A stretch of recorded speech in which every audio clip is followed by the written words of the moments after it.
What's up, everybody? My name's Lucipherion, and today we're going on a journey called Unroaded. Now, this is supposed to be a short, sweet, beautiful visual novel slash choice picking game with multiple endings. I've read nothing but good reviews on it. So let's take this experience together.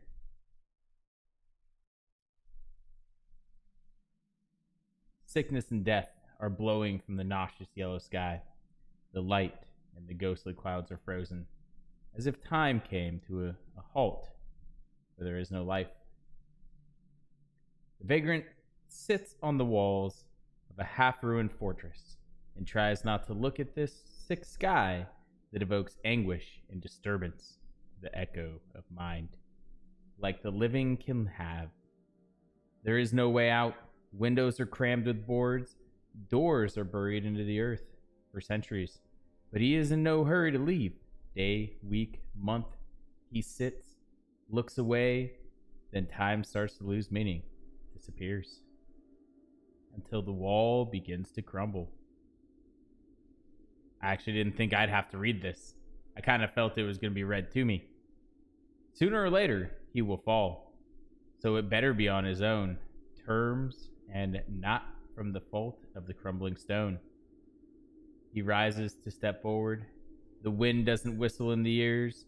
Eyes don't water. The ground is approaching, but the heart does not beat in fear.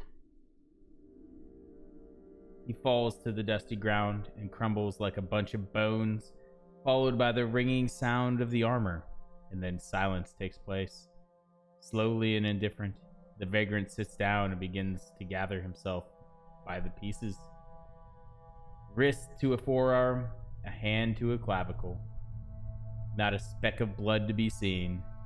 The vagrant creaks with his jaw. The war lasted for decades, and he was one of its many victims. When the king's armies started getting diminished, commanders of both sides sympathized with unworldly forces. Fallen warriors rose once again and charged into battle. They fought mindlessly, tirelessly. And yet, the war saw its end. But her soldiers haven't. Only the lifeless lands, full of dead men, remained. The vagrant fed the fire with the orders issued to him before the first battle, threw out his helmet, on which royal symbols once shined proudly, smeared in the resin clothes that were copying the colors of the once native land. For having forgotten someone's bright face 100 years ago, for that now he feels nothing except sore bitterness for the nauseous yellow sky. The magic of death has turned this world into a mass grave. How was he like before? The vagrant doesn't remember. The last thing memory clings to is the name. He had a name once, short, proud, sounding simple, and quite common, but it belonged to him. Name that no one needs, as well as torn, trampled flags that were left behind. He doesn't have the strength to be the man he once was, but he can still hold his sword with his hands, but not alone. No way. Loneliness is what drives him insane. It's not the fortresses that no longer stand, not the lack of feelings, not the frozen time, but knowing himself alone, like if he was the last. Where is everyone? Ours, another's, no matter, if only they were here. With non-existent eyes, the vagrant observes the triumph of death at the desert fields spreading far away. He must find the answer. The road stretches monstrously. The vagrant doesn't notice how the scenery changes. Abandoned settlements are passing by, and naked forests are greasing with the clouds. Time sinks in, spreads like a thick fog over his mind, muddles hours with days. It comes to life only when silhouettes appear on the way, the figures of other dead men. The fights are not different from one another. They are sluggish, but they beat off seconds in the mind like thunder. Block, counterattack, again and again. Why do they attack? He always waits and defends himself. He wants to see the life. Half forgotten word. It's so difficult to recognize it now. Only the mind will tell, only a lowered sword, only an attempt to get to know each other. The dead men don't remember themselves. They charge into battle mindlessly, so the vagrant crumbles them to dust, hoping that he is freeing their souls. Then time freezes again, turning the path into a sequence of pictures.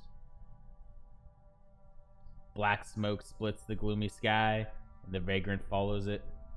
He doesn't care about the way. Some part of him remembers the outlines of the hills, its borders. He leaves his kingdom, his home, and these thoughts suddenly become meaningless. There are no borders now, and he won't recognize his home as well. He desperately tries to recall someone's bright face, and he can't. But does it mean anything now? Will the memories of happiness serve him well in this time, in this place? Will they give him a sense of time? Or maybe they'll be the only thing that won't let him give up. Should have saved. Alright, let's trust the feelings. The vagrant doesn't know. No one could tell him what awaits ahead. So he asks his past for the strength. The tips of her lips rise. Is this a smile? And he feels better. He continues the way, reflecting on how it was like before, and ignores the formidable clouds that gathered overhead. Cool ash is spreading in all directions. Twice burned land, he recalls, and looks at the new fire. Fire is dancing freely, but sleepily. It stretches to the sky and settles, breathes to its full height, leans, burns clouds, and clings to the ground. Dead men are gathered around the fire, nude, charred. They enter the scarlet flame and lie in the core of the hearth, one by one, slowly and impassively. Then they rise and leave the fire, sharing it with the rest. The vagrant breathes the ashes and doesn't feel the fire's warmness. The flesh burns and bubbles, no smell. What do we have here? Dead men notice the vagrant, but don't stop. Only one of them still has a tongue left and tries to speak. Stand in line. His voice is dry. There is no sadness or pain in it, only indifference. What are you doing? Asks the vagrant. Self-burners, stand in line. We kill ourselves. We share the fire because there's no other one.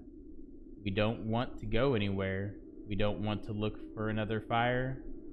After all, it is here, even if it is small. Some have already freed themselves. Others burn themselves little by little to give others chance to die. What if the fire goes out? We need to share. Stand in line.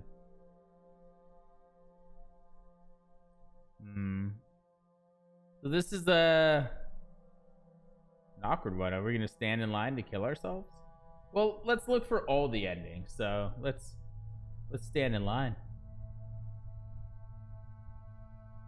Maybe this is the answer. Maybe the vagrant is losing himself. He doesn't want to be alone. This is madness. So he gets in line. It rains. The sun dries the earth. But the vagrant stands in line, obediently, motionless. Among those like him, he examines them and gets calmer. When his turn comes, he undoubtedly enters the fire. Flames envelop him, burn his clothes, and blacken his armor, all the way to his muscles. The bones start getting charred. He looks at his black wrists and doesn't attach any importance to it. Soon the bones will die too. He thinks so, but before his time is up, the fire dissipates. The vagrant leaves the fire in a hurry, and yet it continues to melt. The flame slowly weakens until it is completely extinguished over time. This is his fault. Dead men are standing still for a long time, and then someone silently leaves. Someone falls to the ground. What else can they do? Alone again, the vagrant breaks down with a scream. The fire didn't even get close to his throat. His screams soar high into the sky and dissolves into space. Then he, without saying goodbye, leaves too. The ashes last for a long while. It extends up to 3 rising suns, in which the vagrant hasn't noticed until now. Light and darkness used to be the same for him. Now he counts the days. At night, he decides to stop. He doesn't need to rest, but it makes the way easier. He looks at the stars and gives them names. Words are summoned up by themselves: bird, pearl, Virgo, shield, and smile. Her smile. Morning leads him to a lifeless city. The fog winds over the thickets of a dry river. The vagrant raises his head with the hope of seeing a flag waving over the towers, but their silhouettes are still. He carefully invades the abode of calmness. Silence envelops the city. Only the sparse howling of the evil wind can be heard. This place is like an echo of a bygone time, and the vagrant decides to call it the way. Echo. Perhaps when the city ends, the sadness that had settled in the heart will disappear. Once this place brought people joy, memories sneak up like an annoying melody. He gives into it. He remembers the loud conversations and the rushings. Wagon wheels are knocking along the crowded streets. The child steals an apple from the basket of the lady who's going home. She doesn't notice. She looks at the vagrant. Playful smile. The vagrant turns away only because someone is waiting for him at home. How can you call life to what he is living now? The vagrant wants to go home. He stumbles over something and barely keeps himself away from falling. Lowering his gaze, he sees that a dead man is under some broken slabs that had blocked his way. The knee raised from a footboard slowly goes down. The vagrant. Why have you done this? Vagrant examines the face under the helmet. Neither skin or muscles can be seen, only bones. The dead man can't answer. He doesn't even move.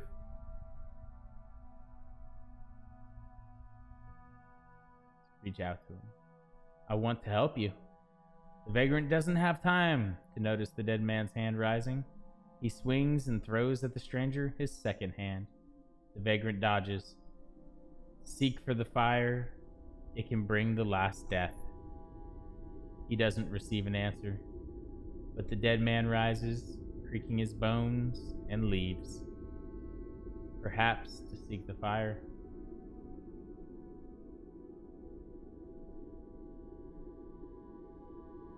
From the heart of the city, chants can be heard. The vagrant walks over the overgrown stone slabs and doesn't listen. It's all in his head. He finds a chapel and steps inside with caution, examining the rotten wood beams. The ceiling is still holding. How many prayers have these walls heard? How many of them God heard? Has anyone survived this war? A steady knock comes from somewhere. The vagrant follows it and finds himself in the chapel's basement. He sees 3 dead men, one standing against the wall, and beats the stone with his head. His skull is full of cracks. It looks like he has been doing this for a long time.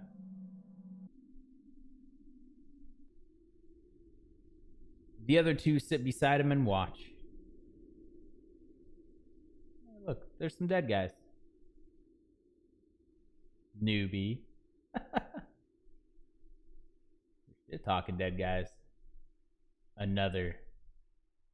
Won't last. Oh. The dead man, who spoke to the second one, tears his little finger from his foot and puts it on the barrel, where a hand is already placed on. Did they bet on the vagrant? Too soon. This one is still alive. There's a loud bang. The skull of the dead man, who was beating his head against the wall, finally cracks. The body falls limply on the ground, raising a heap of dust. The first dead man laughs hoarsely and takes the hand. Won again? You always bet on death, because there can be no other outcome. It can. No one needs immortality. Our fate is another search for immortality. The strange dialogue suddenly stops. They turn to the newcomer. Say goodbye to the toe. Already. How long have you been wandering? With delay, the vagrant realizes that the last phrase was addressed to him. He doesn't move, looking at these odd dead men, and starts thinking about what to answer. Conscious for the first time. Conscious. I don't remember the time. What are you playing? We're making bets. We're making bets. Everyone is dying. There are no losers in this game. When I have spare bones, I bet on life. And then I get new bones. And what are you doing? It's not easy to get used to their speech. They seem to dictate only the meaning of their thoughts. I'm looking for someone like me to save myself from madness. Madness awaits us all. Play. Nothing more is needed. We won't become alive. We won't regain our feelings. We will never have love again. No one needs this kind of existence. There is no meaning. Therefore, seek for the last death or play.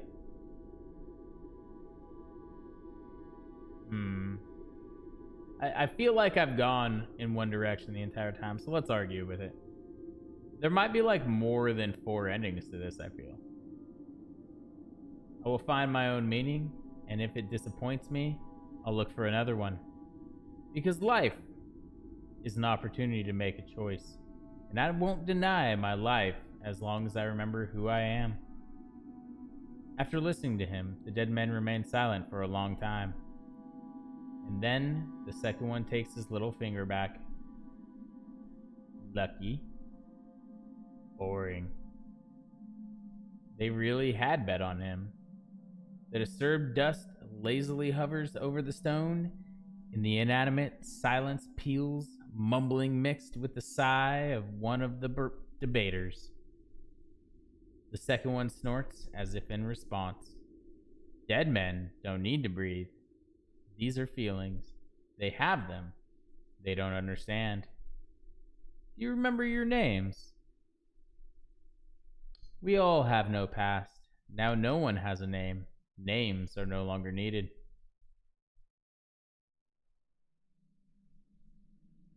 I need so I can distinguish you. Maybe Ben and Bean. Who is Ben?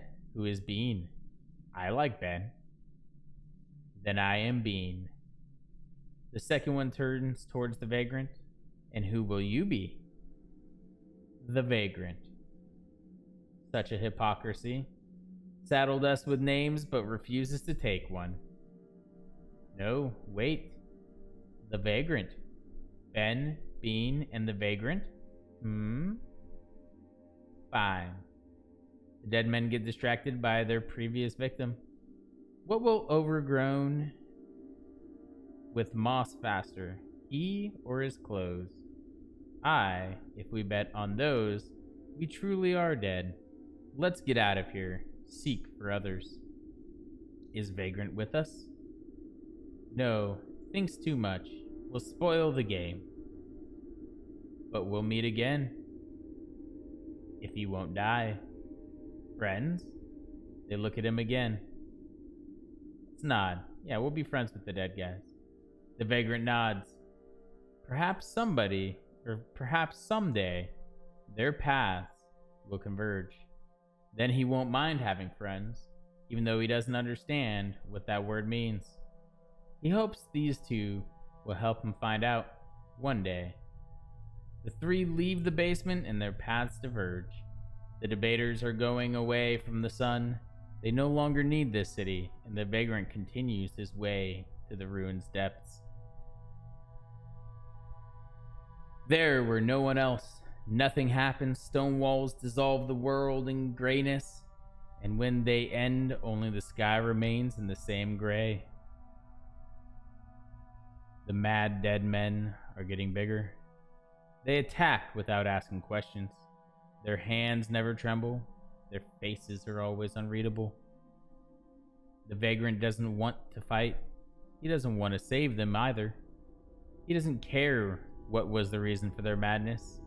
The magic of death, or a weak mind that didn't accept their new existence.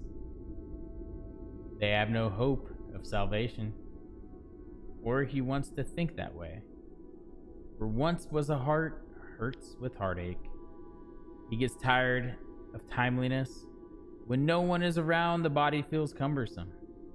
The mind is unnecessary, and existence itself is like a joke of an evil god. Why did you lock me up in empty infinity? He does not receive a response. He knows that he won't get it by asking someone inside himself. Yearning insensibly turns into anger.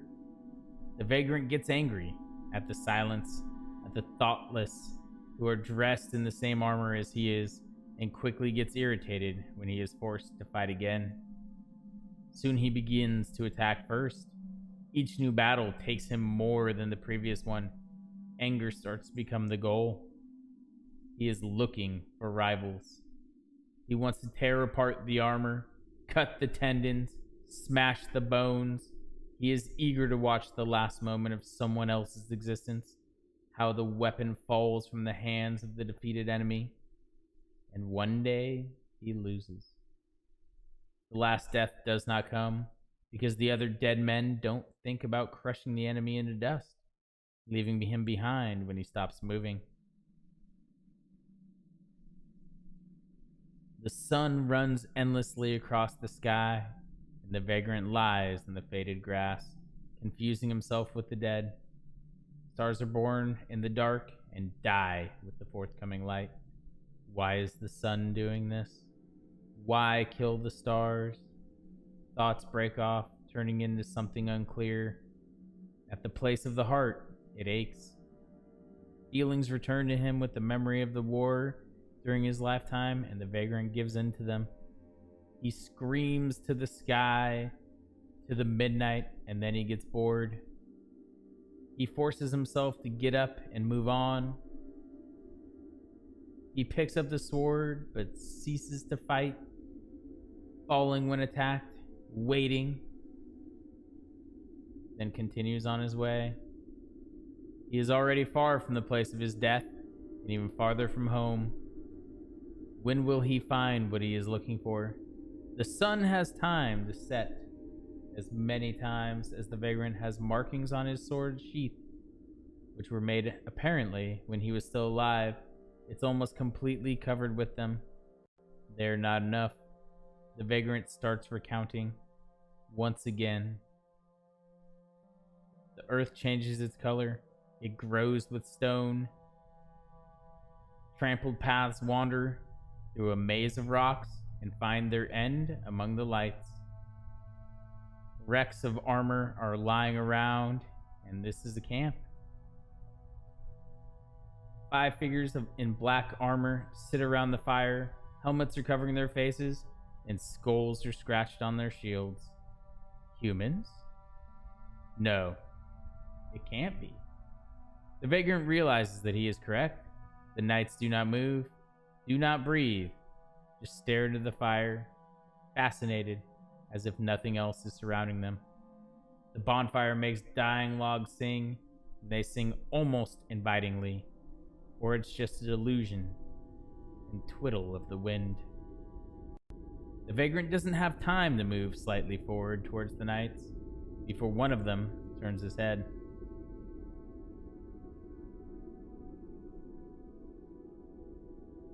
A new executioner has visited us, His voice is low, humming, more alive than all of those the vagrant has met so far. There was something deranged about it. Without waiting for the newcomer's answer, another knight asks, doubtfully, for a new victim. No. Look at him. He wants to die, but still fights.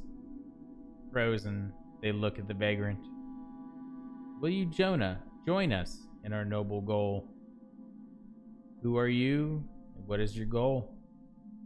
We are the executioners.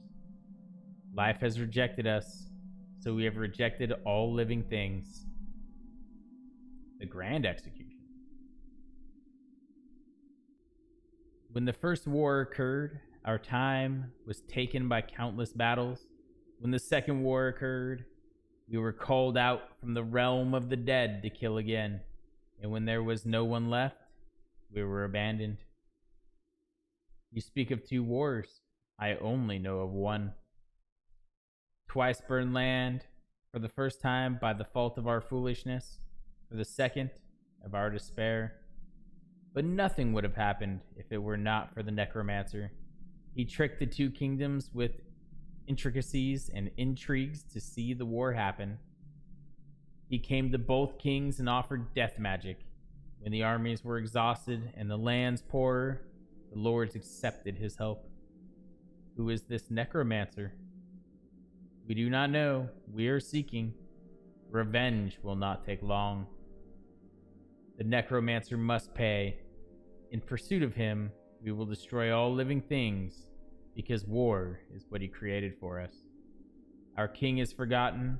Our children lie in graves with fools and cowards who fled from death to fire. We will not allow ourselves to fall so low. Pain is our strength. When we burn the necromancer, we will burn this world, so that there will be no more stupidity, so that there will be no more despair. Life is a mistake.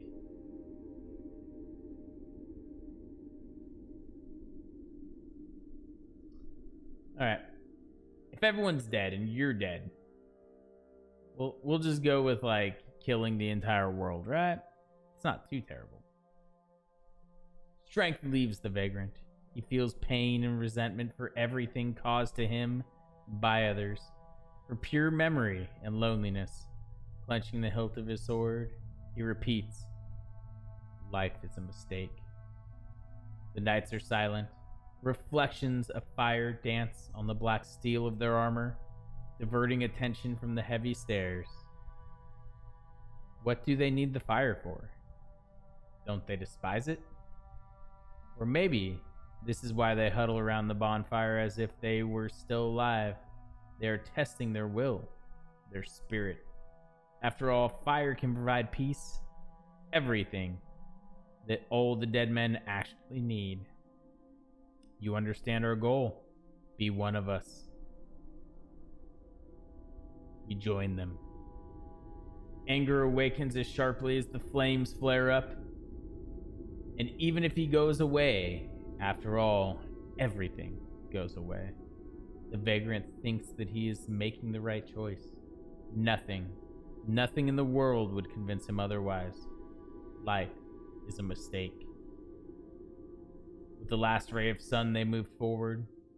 Foothills follow them with scarlet clouds. This place is too peaceful. The wind walks freely and carefree. It doesn't bluster or howl, only touches the grass gently and retreats to the sky as if it was afraid to do harm. Clouds gathered and crumbled as white dust, and when night falls, jumbles with the stars. The markings on the sheath become useless. Alongside the executioners, the vagrant feels the time. He asks them about their first life and fills his heart with their grief.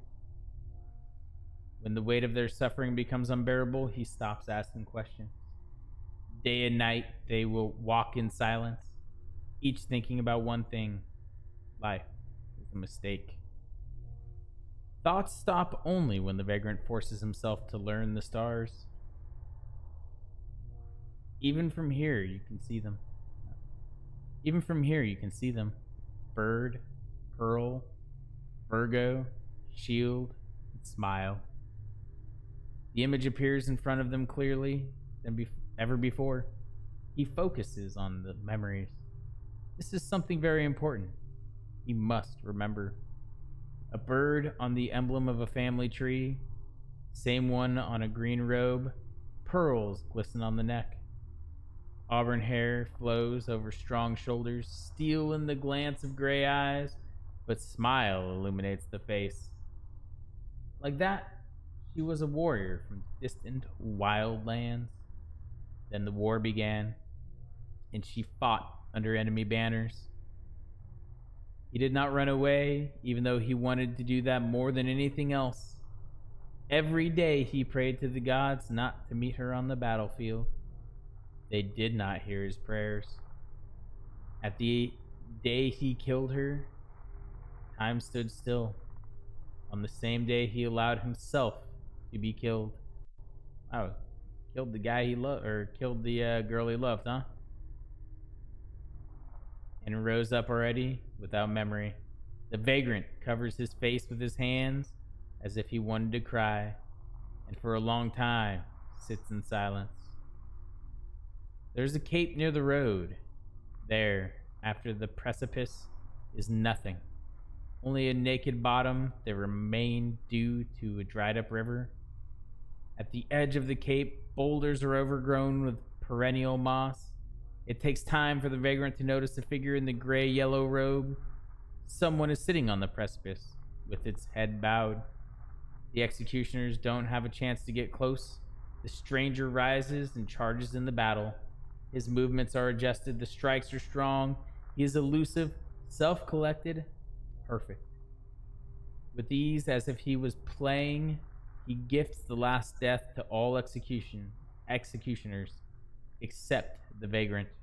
He smashes their skulls, breaks bones along with armor, and throws everything into the precipice. Then, without turning around, he sits down at his former place. Join me. There's a gap on where the vagrant's heart used to be, and he lacks the strength to hate whoever took his meaning away. Destroy all living things. Is that what the executioners really wanted? Sooner or later, they would be stopped. He knew it. The vagrant silently curses his fate and refuses to admit that he made the wrong choice by joining them. Still, without him, it will be easier for him. Thoughts leave him, and he sits next to the stranger. His legs are dangling into the precipice. It becomes possible to realize that this is a dead man due to the finger bones that peek out from his holy gloves. His face is hidden behind a mask, and multi-layered clothing wraps the whole body. Why did you spare me? You are confused. By the way, who are you? The vagrant. So, you don't remember your name too? And what should I call you? Others call me a philosopher. I guess you can too. Calmness comes from him. It is not so cold and indifferent compared to all the other dead men who the vagrant had met so far, but as if no one is there. How can it be? The vagrant stretches his hand slowly so that the stranger doesn't get frightened and touches his shoulder. Dead bones cannot transmit feelings, but the hand hits an obstacle. Not a vision after all. The stranger doesn't react to the gesture. What are you doing here? Nothing. How is that? I'm thinking. This is inaction for the world of the dead. What are you thinking about? About water, earth, sky? What else can you think about while being dead? About your grief? That is a one-way ticket to oblivion. Why are you wearing a mask? So many questions. My face has been eaten away by death and time. Those who remain unconscious do not need to see it. The wind sings in a hollow. The philosopher responds to its song with a quiet humming. An awkward melody brings unwanted memories. This is an anthem. And something in this humming sounds terribly familiar. You remember it too, yes? I remember, although I do not know why. Behind the cold mask, the vagrant feels a smile. You all remember it. There are no names, no past, but each one of you remembers the anthem. You speak as if you are not one of us. I am not one of you. Not really. It was not the necromancer's actions that caused my curse, and I remember everything. Do you remember why the war started? Who we were, and why did we fight? Yes. Tell me. When the seas depleted, a lot of no man's land appeared.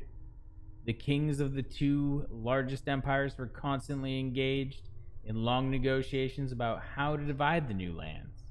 Nobody wanted to make concessions. I wish I could say that the rumors led the necromancer to the lords, but it was his evil tongue that provoked the first war, followed by another one. Isn't he guilty for the fate of the dead men wandering everywhere? I'm sure your previous friends made you think so. He is just as guilty as the kings. Everyone was hoping to prevent war, but at the very first chance, they grabbed hold of lies and intrigues. After fulfilling his part of the deal, the necromancer gave an advantage to one side by resurrecting their fallen warriors, and when they refused to satisfy his demands, he did the same for their enemies. His demands were again not satisfied, so he left and let everyone to kill each other. The philosopher laughs quietly. I wonder what he demanded. What was that he demanded? I don't know. Whatever it was, it cannot justify two wars. You would have only one if he hadn't intervened. And you wouldn't be here now. And where am I? On the way to the necromancer. Well, I mean, obviously we're on a good path currently. You did not notice that you always go forward, as if something is calling you to move on without you realizing where to. But you do know something is waiting for you beyond the sun. The vagrant remembers a maiden with a shield, dying on his hands, and his thoughts are empty. He doesn't hear the song, only his grief. He confesses, no. And yet you follow his call. He sings to you. He sings to everyone. He summons the remaining stray dead men to himself. He wants to fix what he has done. By killing all of us? Yes. The philosopher laughs again, and the vagrant becomes scared for a moment. He managed to forget this feeling, fear, and didn't recall about its existence since he realized he was dead. However, it was not death that scared him. The one who sows death regrets for his wrongdoings. All of this is hard to accept. I understand. It is so sweet to believe that your goals are noble, that the one pure evil is to blame for everything, but the reality is always more prosaic. How do you know so much? I was his friend. Silence comes, and it lasts for many days. Under the vagrant's bony knees, flowers get the time to grow. He began his journey in search of others. He wanted to talk, listen, and feel. Now the philosopher is beside him, and time belongs to them. The vagrant talks about what happened, about how he tried to burn himself, how he gave names to the two conscious dead men, and with the loss of faith in life, joined the executioners. He doesn't face approval or dispraise, so he feels relieved. The philosopher tells him about the cemeteries that have turned into flower fields, about the music of silence, about the stars.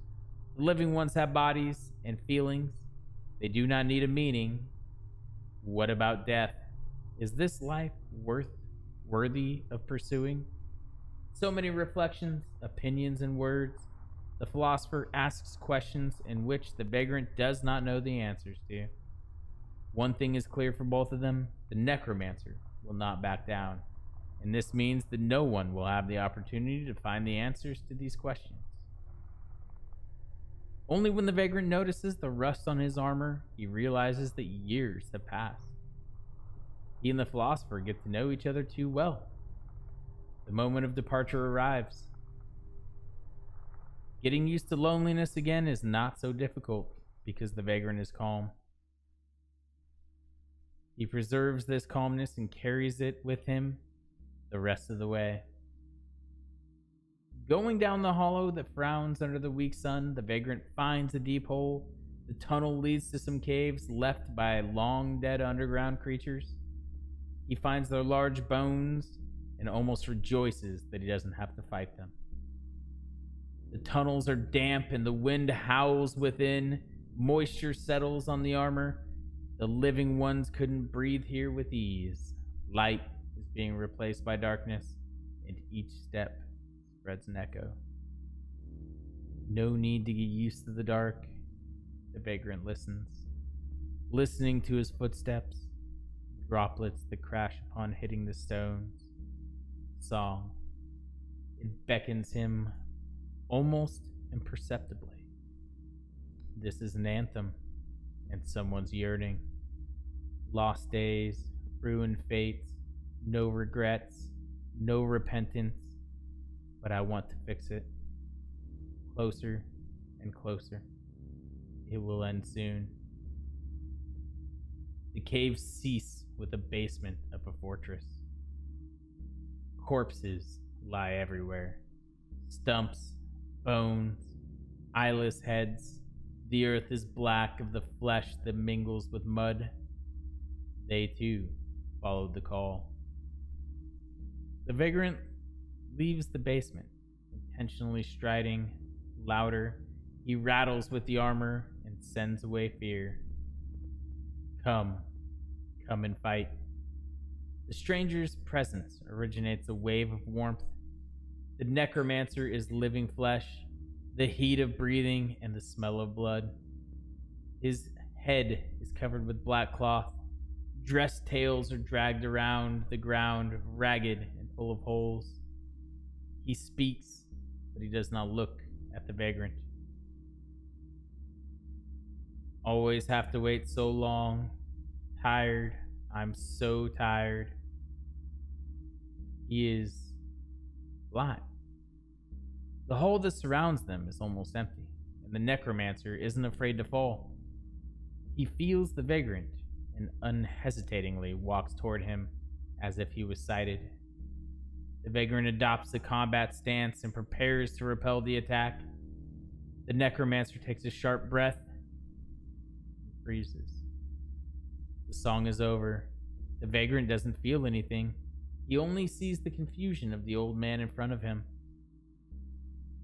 You are not the first. There were others. Too many. You killed them. Yes. Why? I had to. The vagrant feels the approaching anger. Why all of this? Why did you help the war to continue after the death of its warriors?